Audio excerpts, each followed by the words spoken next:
Olá, gente! Sejam muito bem-vindos à nossa leitura diária da Bíblia, o nosso clube que se reúne todos os dias. E assim seguiremos os 365 dias, se Deus quiser. Gostaram da companhia da Cris ontem? Ontem eu pedi para minha esposa fazer a leitura com vocês.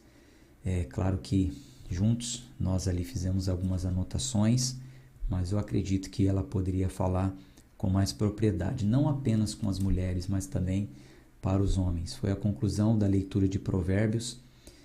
E só reforçando aqui, né? A mulher de Provérbios 31, que é a mulher virtuosa, não era uma mulher real, tá?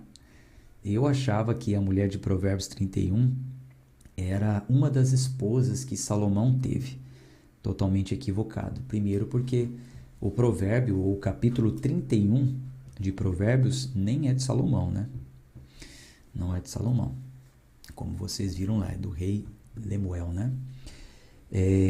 E ali foi uma profecia, como o primeiro versículo já diz, né? E você sabe, como nós lemos, profecias são palavras de sabedoria vindas da parte de Deus. Então a profecia que a mãe de Lemuel passou para um, passou para outro, como diz lá no primeiro versículo.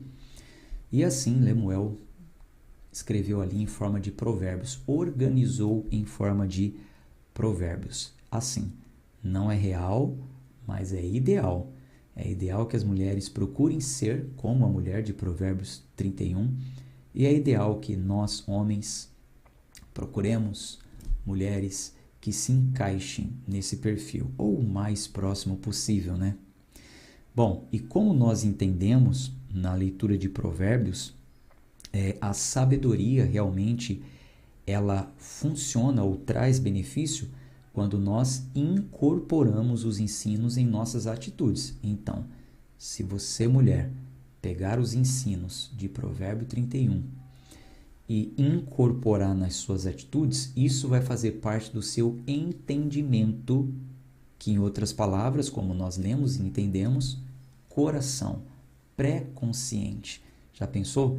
Você tomar decisões de forma pré-consciente, vinda do seu coração, isso passar a fazer parte da sua vida?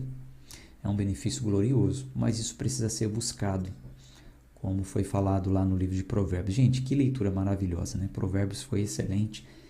Aconselho aí a vocês que sempre que possível releiam, né? Recapitulem, para que vocês possam ter ainda um melhor entendimento. E quando chegar as anotações, façam aí uma revisão.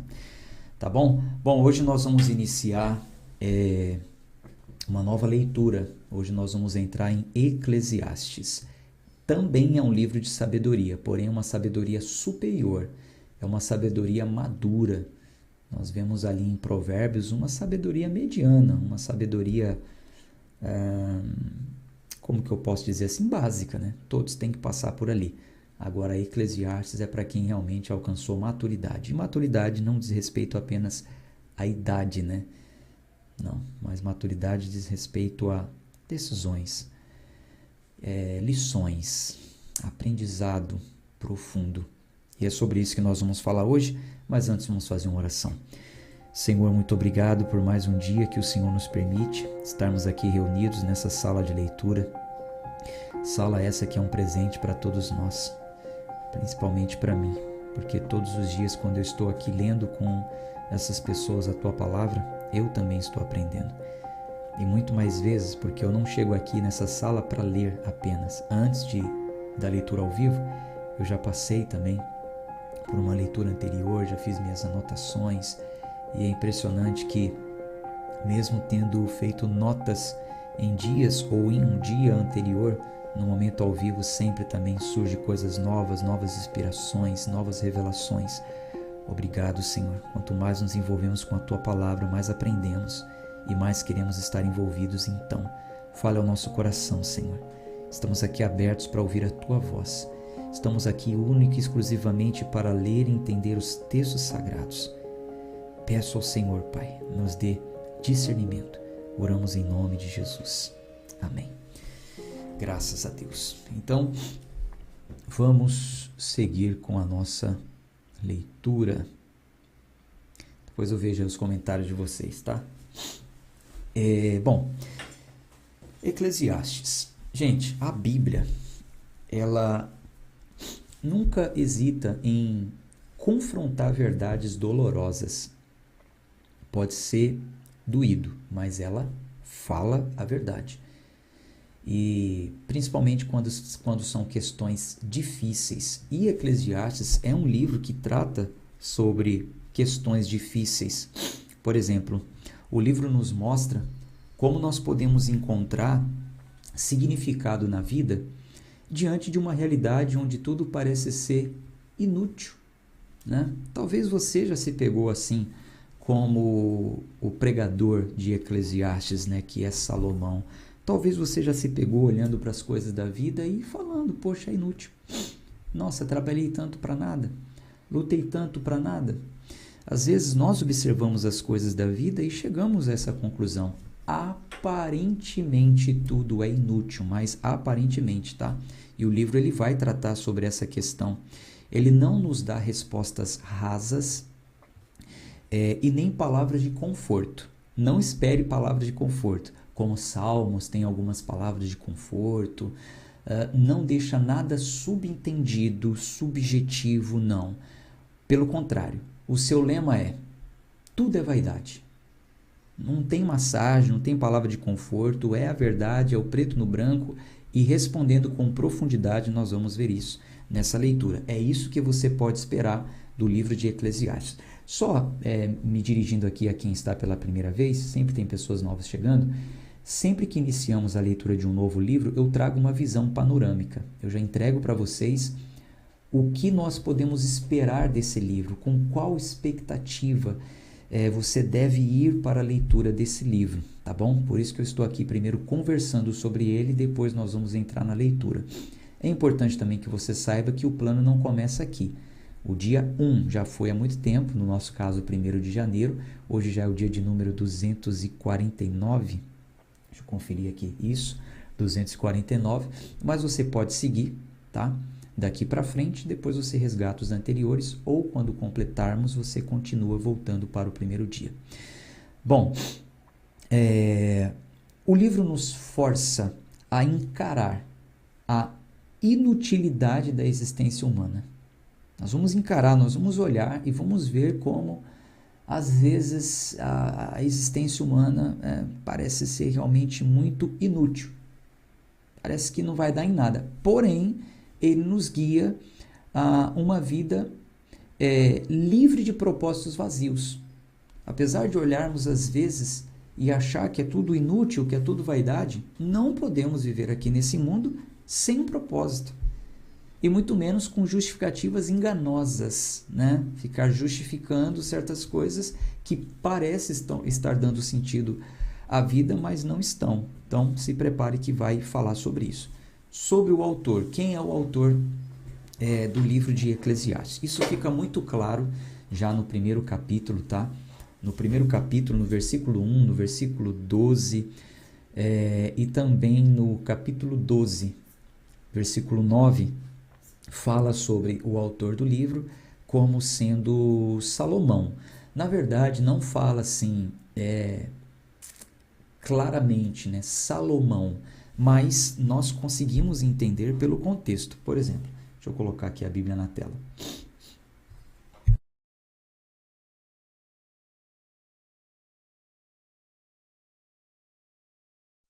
Versículo 1.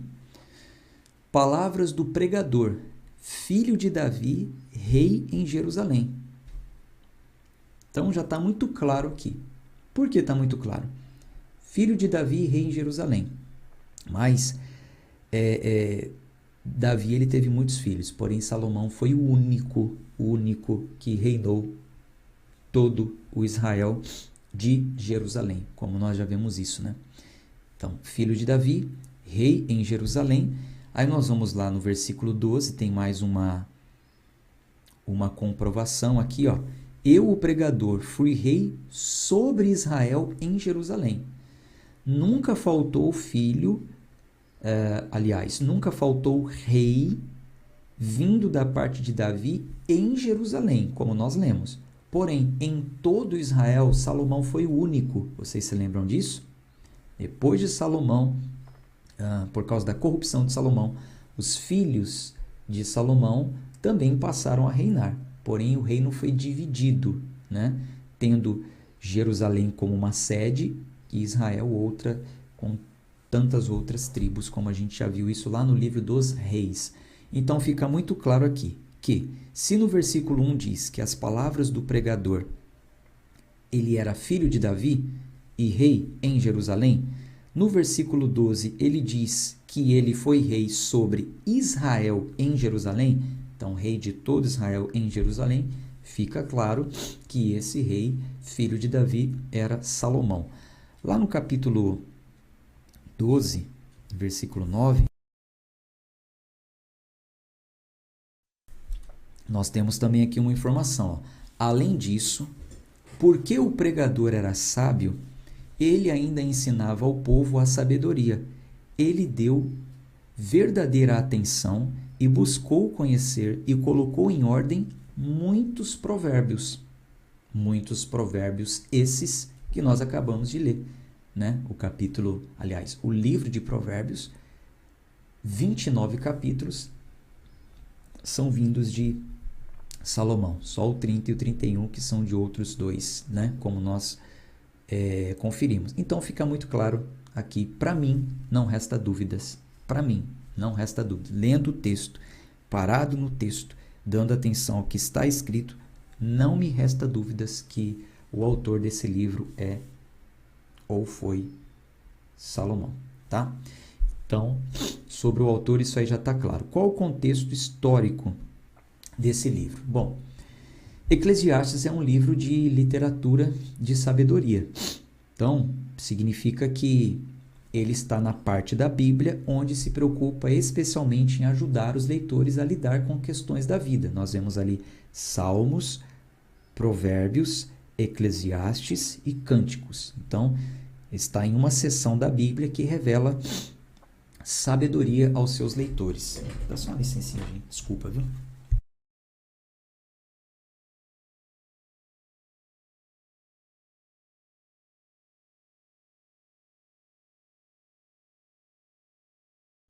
Perdão, tá? Mas estamos ao vivo, é assim mesmo. Então, veja. O livro de Eclesiastes está na seção que revela sabedoria aos seus leitores. Então, essa literatura ela vai nos ajudar a lidar com problemas filosóficos da vida, né? Coisas da vida, as filosofias da vida, por causa da sua forma de falar. Salomão ele utiliza a literatura, a fonte da literatura de Salomão, ela é baseada na sabedoria do Egito e da Babilônia, né? Ele teve muito contato, muito acesso aí também com esses países. Então, a forma dele falar, a escrita no original, são vindas as fontes de sabedoria da filosofia egípcia e também babilônica. Ele busca nesse livro respostas. E através desses escritos da Bíblia nós teremos respostas a quem busca a verdade sobre as coisas da vida. Bom, como eu falei para vocês, Provérbios é um livro de sabedoria básica. Eclesiastes, ele é um livro de sabedoria, porém com mais amadurecimento, para quem busca mais profundidade, tá? Qual o propósito desse livro? O que nós percebemos ao ler esse livro? Qual o propósito? Por que ele foi escrito? Qual a intenção do autor? Com quem ele queria falar? O que ele queria comunicar?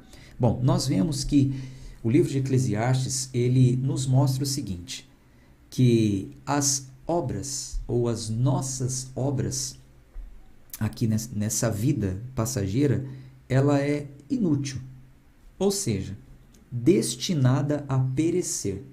Tudo perece, tudo passa, inclusive nós. A gente morre. Então, Eclesiastes ele vai mostrar isso. Com esse entendimento, ele nos mostra também que nós não devemos desperdiçar a vida. Já que tudo passa, já que tudo é breve, também nós não podemos desperdiçar. Agora, Qual a profundidade nisso?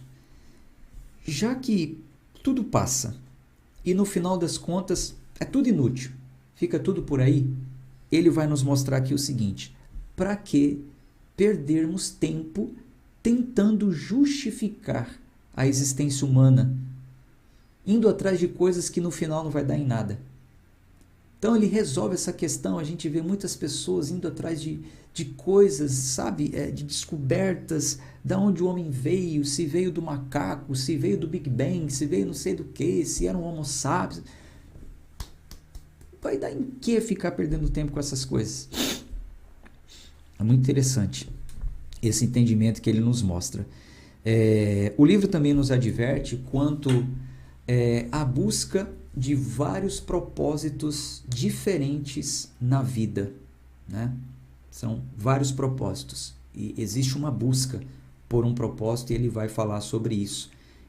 Os seus ensinamentos, ele afirma que é a sabedoria que nos ajuda a lidar com a vida. Ele vai nos mostrar isso. Com sabedoria, nós conseguimos, entre aspas, nos dar bem na vida. Porém, interessante é o seguinte: ele vai falar que o adquirir conhecimento não é tão significativo assim no final das contas. Por quê? Porque no final das contas, tanto o sábio como o tolo perecem. No final das contas, tanto as obras da pessoa sábia como os feitos do tolo perecem. No final, o resultado é sempre o mesmo. Bom, sobre riquezas e luxo, ele fala o seguinte: riquezas não dão sentido à vida. Não são as nossas riquezas que dão sentido à vida. Como eu disse, o lema é: tudo é vaidade. Mas isso não significa também que quem busca riqueza está desperdiçando a vida, né? Isso não significa isso. Porém, há de se encontrar um equilíbrio. Por quê? Pessoas muito dadas a isso, a buscarem riquezas, acabam desenvolvendo amargura, ansiedade e exaustão, que ele chama de enfado.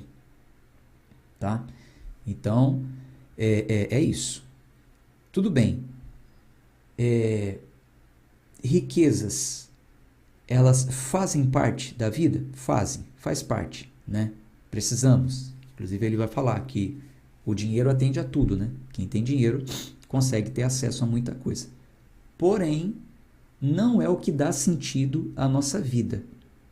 Pelo contrário, aqueles que são muito dados a isso vão ter mais dor de cabeça, vão ter mais canseira, vão desenvolver ansiedade, vão desenvolver muita amargura, segundo as palavras de sabedoria do pregador Salomão.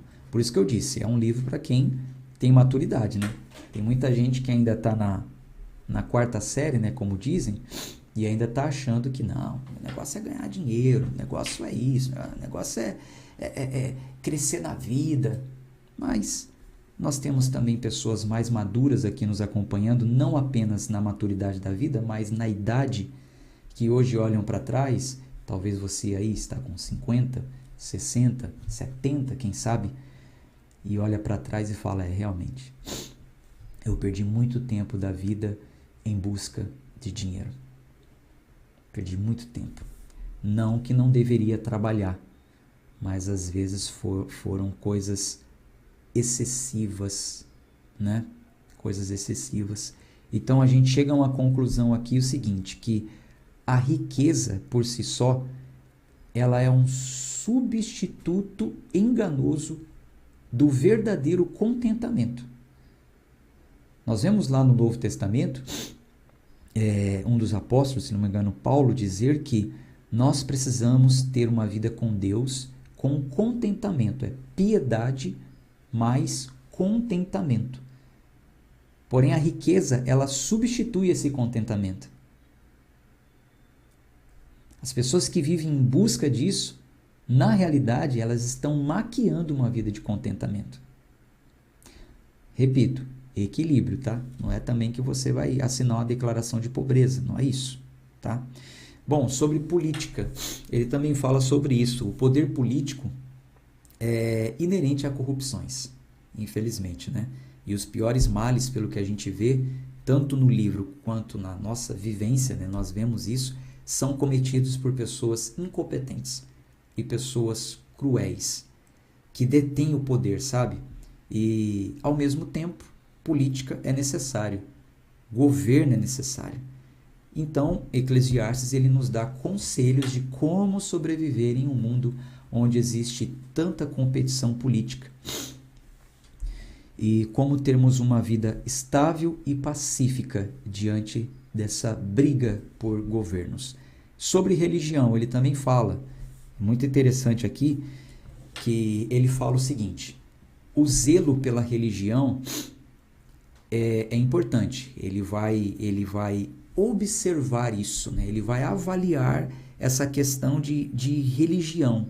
E aí, observando a questão de religião, gente, religião, para quem não sabe, eu preciso falar isso aqui, né? Que tem muita gente que entende religião no sentido de pejorativo, né? Num sentido pejorativo. Ah, religião, o religioso. Não é assim, gente. A falsa religião é ruim, o falso religioso é pior ainda, e a falsa religiosidade leva a erros, tá? O que é religião? No sentido original da palavra, religare. É o religar o homem a Deus, tá? Ou o religar o homem natural ao sobrenatural. Então, no mundo existe N religiões, né? Há quem pertença a uma religião afro, vamos dizer assim, e ela acredita que é religada a um santo através de práticas de religiosidade, um ritual, uma oferenda, um sacrifício e tal. Então, ela se religa àquela entidade através daquilo. Então, religião é o religar o homem natural ao sobrenatural. Então, não adianta eu ou você dizer que não temos religião. Se você é cristão, você tem religião, porque Cristo te religa a Deus. Você é um pecador, corrupto, corrompido, o sacrifício de Cristo te religou a Deus. Então, a minha religião é Cristo. Por isso eu digo, eu sou cristão. Tá? Existe um debate sobre isso, existe um grupo de desigrejados hoje, descongregacionados hoje, que dizem que não, religião é invenção de homem, cristianismo é invenção de homem. Eu tenho base bíblica para dizer que o cristianismo foi fundado pelos apóstolos.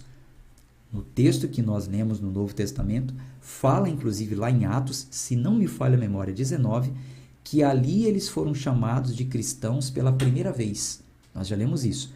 E ali eles foram chamados de cristãos pela primeira vez. Cristão significa pequeno Cristo, seguidores de Cristo. Cristo é a nossa religião, ele é a nossa religação a Deus, tá?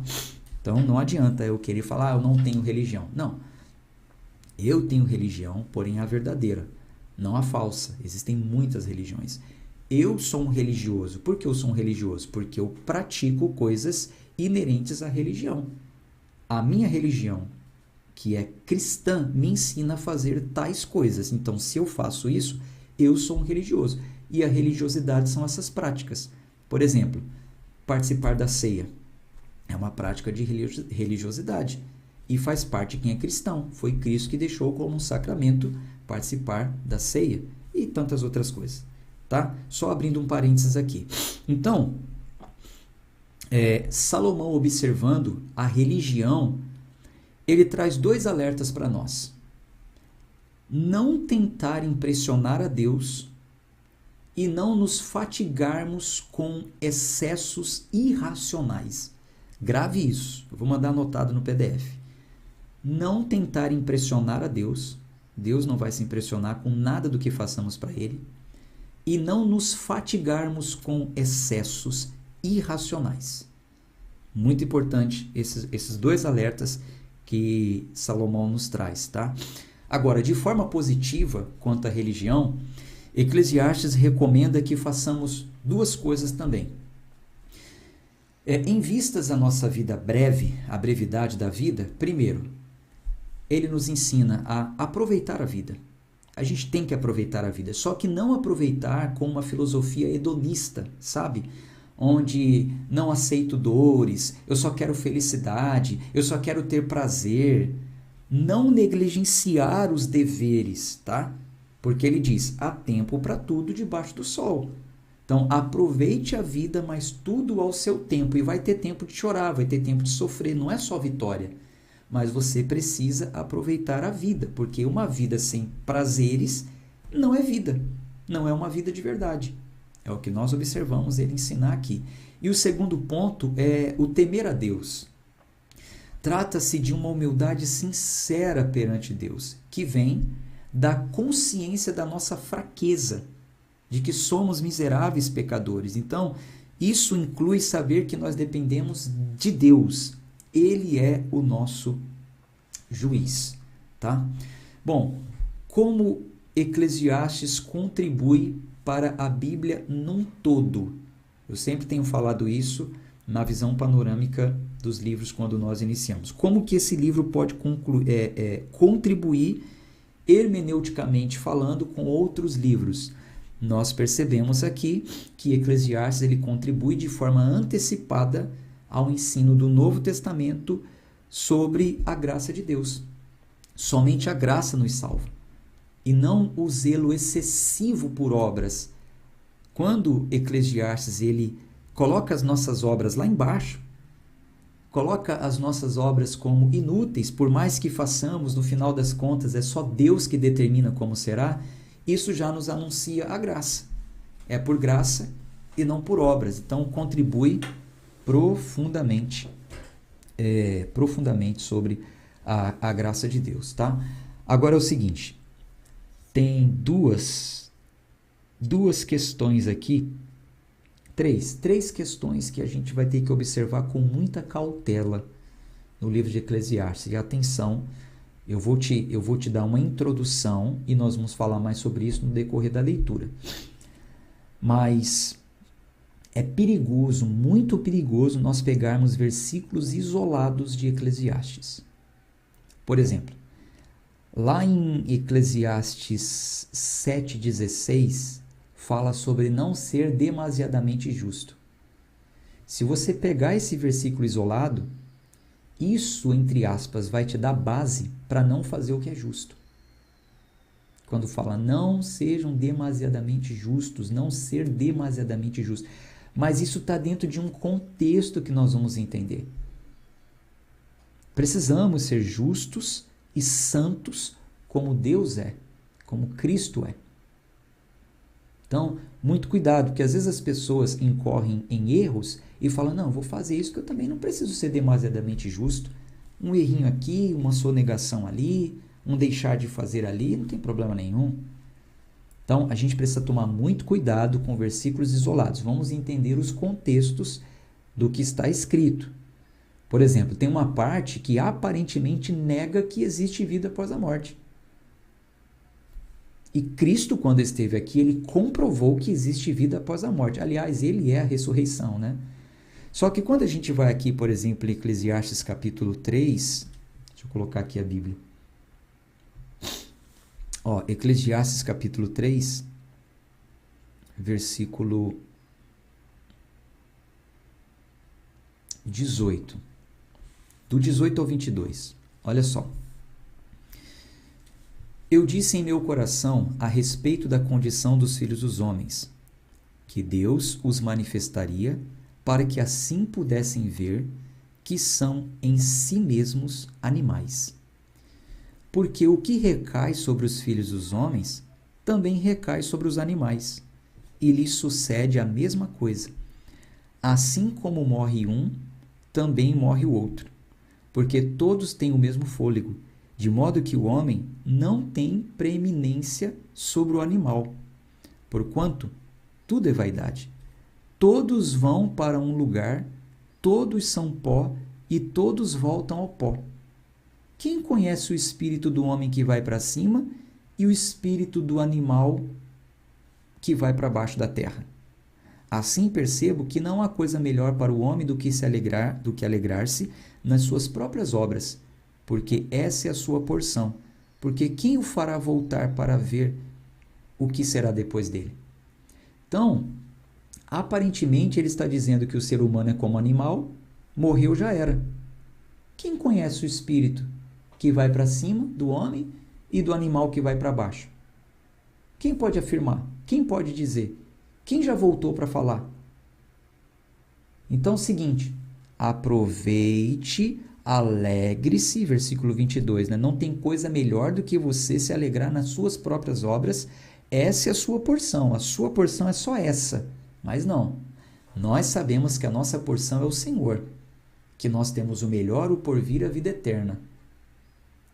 Então, se não tomar cuidado, isoladamente, lendo isso aqui, não entendendo que, na verdade, o sentido do pregador falar essas coisas é nos forçar a entender a nossa mortalidade, é nos forçar a entender que nós devemos considerar o nosso modo de viver. Nós devemos entender o seguinte, que a vida é curta. A vida é curta, as nossas realizações passam. Esse é um sentido mais profundo do que ele está falando aqui. Mas veja como tem que tomar cuidado e entender todo o contexto para não incorrer em erros, tá? Mas vamos ler juntos. Estou com vocês, vamos parando, vamos interpretando. Se surgir dúvida, vocês já sabem que podem fazer pergunta. Se não conseguir fazer nos comentários, me mande no meu particular no WhatsApp e eu vou estar respondendo vocês, tá bom? Então vamos ler juntos aqui o capítulo 1 para darmos início à leitura do livro de Eclesiastes. Finalizada aqui a visão panorâmica. Eclesiastes 1, versículo 1. Palavras do pregador, filho de Davi, rei em Jerusalém. Gente, pregador aqui é no sentido de orador, tá? Aquele que reúne uma assembleia para comunicar verdades divinas. Aí ele diz assim, ó, vaidade de vaidades, diz o pregador, vaidade de vaidades, tudo é vaidade. Vaidade aqui não quer dizer necessariamente que não tenha valor, que não serve de nada. Não. Vaidade aqui é no sentido de o seguinte, é passageiro, é algo passageiro, não se compara com, por exemplo, a vida na eternidade. Tudo debaixo do sol, depois ele vai falar, é passageiro, não quer dizer que é inútil, não quer dizer que não temos que viver, aproveitar, curtir, trabalhar, buscar propósito na vida, mas é tudo vaidade, ou seja, tudo passa, não devemos estar agarrados a nada, porque vaidade de vaidades, tudo é vaidade. Que benefício tem o homem de todo o seu trabalho que faz debaixo do sol? Debaixo do sol quer dizer aqui na terra. Qual o benefício? Uma geração passa e outra geração vem, mas a terra permanece para sempre. Geração em geração vai passar, a terra permanece. O sistema continua. O sol nasce, o sol se põe, apressa-se e volta ao seu lugar de onde nasceu. O vento vai em direção ao sul, faz o seu giro para o norte, o vento gira continuamente e retorna novamente de acordo com os seus circuitos. Todos os rios correm para o mar e, contudo, o mar não fica cheio. Ao lugar de onde vêm os rios, ao lugar de onde os rios vêm, para ali retornam eles novamente. Todas as coisas são trabalhosas. O homem não pode exprimir. O olho não se satisfaz em ver, nem o ouvido se enche de ouvir. O que aconteceu, isso é o que há de ser. E o que está feito, é o que deverá ser feito. E não há coisa nova debaixo do sol. Há alguma coisa da qual se possa dizer, vê, isto é novo? Já era nos velhos tempos, que foram antes de nós. Esse versículo 9 e 10, quando fala aqui que não há coisa nova, não quer dizer, gente, que não existam inovações, né? Na realidade, esse coisa nova que ele fala aqui diz respeito à realidade da condição humana. No contexto, ele começa falando que as gerações passam, a Terra continua do mesmo jeito, tá? O ecossistema funcionando do mesmo jeito. Mas ninguém pode falar, ó, isso aqui é novo. Essa coisa é nova para a realidade humana. A realidade humana continua sendo a mesma. E qual é a realidade humana? O homem nasce, cresce e morre. Nada muda essa realidade. Quando fala sobre as coisas, olha, você viu alguma coisa? Isso já era nos tempos velhos, ou seja, tudo que há de novo hoje, em outros tempos já existiu, de uma forma primitiva, mas existiu. Evoluções existem? Sim, óbvio que com o avanço da tecnologia, nós estamos vendo coisas que a humanidade jamais viu, né? Se inventaram a roda em tempos antigos, hoje a gente não pode falar, isso é novo. Não, isso foi inovado, mas em outros tempos já existiu. Hoje tem um carro. Tá, mas em outros tempos também já existiu.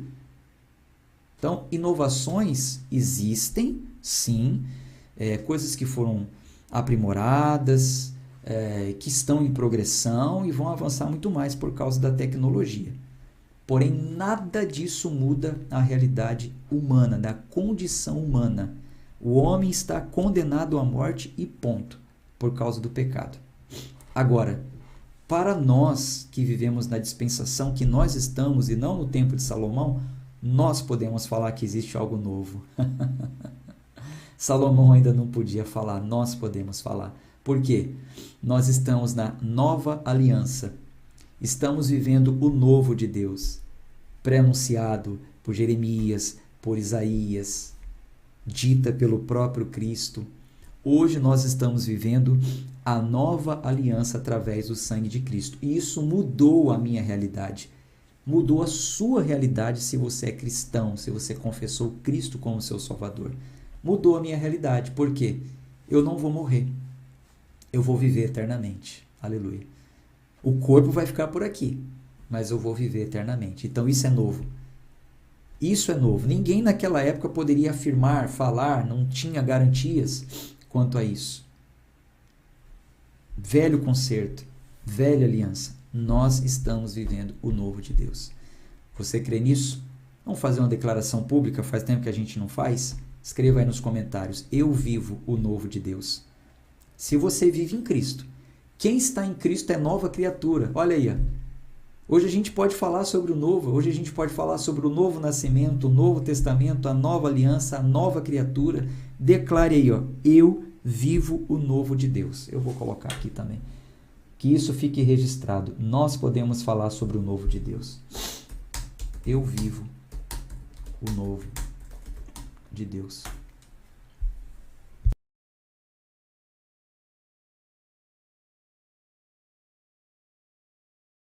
E como é bom, né? Vivermos o novo de Deus. Como é bom a gente estar aqui falando sobre isso. Isso é maravilhoso. Versículo 11. Não há lembrança de coisas anteriores, nem haverá nenhuma lembrança das coisas que hão de vir, entre as que hão de vir depois. Eu, o pregador, fui rei sobre Israel em Jerusalém. E dediquei o meu coração a buscar e a procurar pela sabedoria no que diz respeito a todas as coisas que são realizadas debaixo do céu. Esta enfadonha ocupação Deus deu aos filhos do homem, para que nela se exercitem. Gente, a coisa mais nobre que podemos realizar é nos dedicar a buscar sabedoria, buscar conhecimento. Porém, Salomão diz que isso é uma coisa enfadonha, é uma ocupação enfadonha, ou seja, cansativa. Nobre, porém cansativa. É nobre, é muito nobre quando você conhece uma pessoa que lê bons livros, que estuda, que se dedica, mas é cansativo. É muito cansativo. Abrindo um parênteses aqui, né? A Bíblia fala, se algum louvor há, né? Se alguma boa fama existe, que não venha de nós mesmos, mas venha dos outros. Mas vocês não estavam aqui, não posso falar, não podem falar. Então vou abrir um parênteses aqui para falar de mim, né? Na minha loucura, vamos dizer assim. Era 1h pouca da manhã quando eu concluí aqui as minhas anotações. 1h pouca da manhã. Acordei 4, porque eu coloquei o meu despertador para despertar 5. Eu ia acordar 5 para estar aqui com vocês 5h57. Só que eu esqueci de combinar com o Mateus, né? Eu combinei com o meu despertador, vou acordar 5, mas o Mateus acordou eu e a Cris 4. Não combinei com ele. Da próxima eu vou tentar combinar com ele. Então fui dormir 1 e acordei 4. Gente, é cansativo.